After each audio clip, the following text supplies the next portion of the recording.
আজকে আমাদের যুবক সমাজ পাগল, বুঝে না, বুদ্ধি কম, সারাদিন ক্রিকেটার জুয়ার পিছনে সময় দেয়। তাকিয়ে দেখো হে যুবক, আমেরিকা ইসরায়েলের দিকে। আমেরিকা ইসরায়েল চীনের কোনো ক্রিকেট টিম নাই। তারা তোমাদের মতো পাগল নয়। তারা পড়াশোনা করে, অস্ত্র বানিয়ে, আবিষ্কার করে অপেক্ষায় আছে। তোমাকে খেলায় মত্ত রেখেছে, তোমাকে জুয়ায় মত্ত রেখেছে। একদিন তোমাকে কচু কাটা করে কাটবে, অপেক্ষায় আছে যুবক।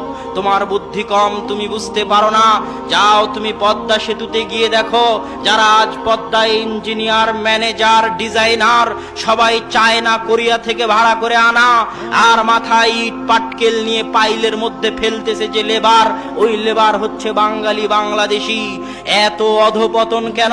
এইভাবে যদি মদ, গাঞ্জা, ফেন্সিডিল আর অবৈধ সম্পর্ক নিয়ে ব্যস্ত থাকো যুবক, তাহলে চিরদিন লেবারিগিরি করেই খেতে হবে।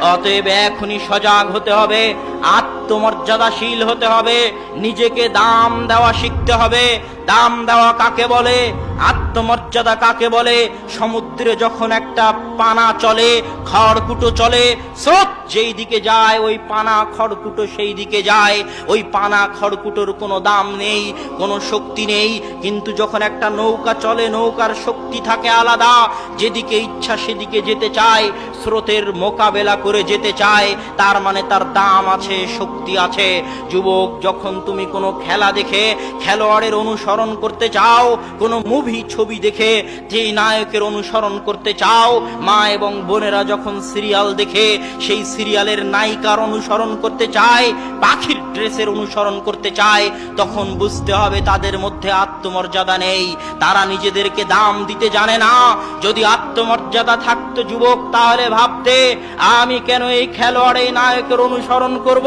আমি তো এমন কাজ করব যেন একদিন এই খেলোয়াড়, এই নায়ক আমার রাসূল মুহাম্মদ সাল্লাল্লাহু আলাইহি ওয়াসাল্লামের অনুসরণ করে।